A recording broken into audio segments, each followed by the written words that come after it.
More than 20 years ago, scientists and engineers from 4 different continents got together to build the most powerful telescope to observe the cold universe, the Atacama Large Millimeter Submillimeter Array, or ALMA.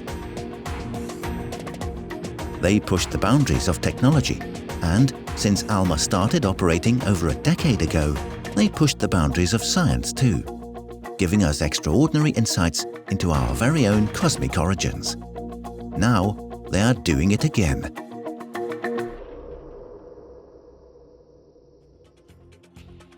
ALMA is about to undergo an extreme makeover, one that promises to be a game-changer in astronomy.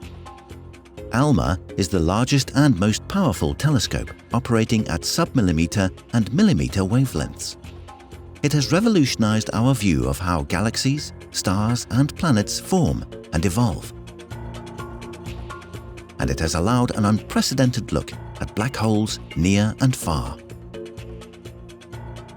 The Wideband Sensitivity Upgrade, or WSU for short, ensures it will continue delivering exciting science for years to come, from tracing the chemical makeup of planet-forming disks to exploring the origins of galaxies.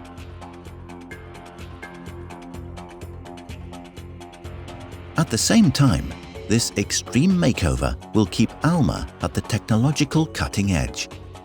It will also help boost the development of new technology in its partner countries. It's a massive undertaking, with upgrades affecting several of ALMA's components. In each of ALMA's 66 antennas, there are receivers that detect signals from space.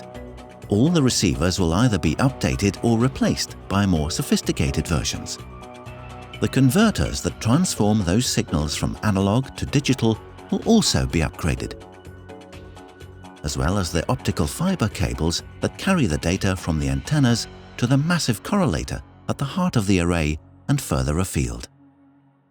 The correlator too will be revamped. This machine is one of the fastest supercomputers in the world. It is used to combine the signals from the array's antennas and process ALMA's data at high speed. The new correlator will be capable of producing over 40 times more data per second than the current one. All in all, the upgrade will increase ALMA's bandwidth, the range of frequencies it can observe simultaneously, by a factor of 2 to 4. This will make ALMA observations much faster, with increased factors of 1 to 2 orders of magnitude, for scanning through dozens of spectral lines at high resolution in one go. Besides the gains in observing speed, the increase in instantaneous bandwidth, together with improvements in efficiency in all the components to be upgraded, will also result in an improved sensitivity.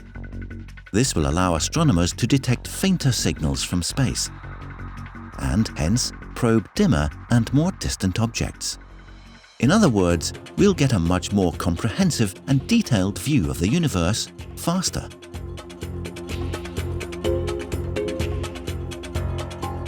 Take planet-forming disks.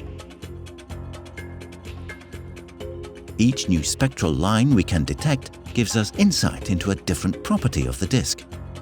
By observing several lines simultaneously, including some that are too faint for us to detect at present, we can, in a single observation, get a complete picture of planet birth. Does the disk have water or organic molecules that are key to life? And where? And where are the densest regions in the disk where planets might be forming?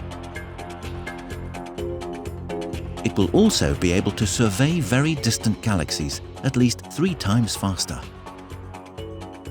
We can already use ALMA to find out what galaxies in the early universe are like, the seeds for galaxies like the Milky Way. But the WSU will significantly improve ALMA's ability to detect gas and dust in these distant early galaxies. Astronomers will be able to study them much more efficiently, giving us better insight into how they grew and evolved to the galaxies we see today. The bulk of the upgrades will be finalized by the end of the decade, with improvements deployed in a way that minimizes the telescope downtime, meaning astronomers will be able to keep observing with ALMA as it gets its makeover. Those observing with ALMA's so-called Band 2 receivers will soon get a glimpse into the array's future. The receivers developed by ESO, together with partners in Europe, Japan and Chile, are the first real wideband receivers. The future of ALMA is now.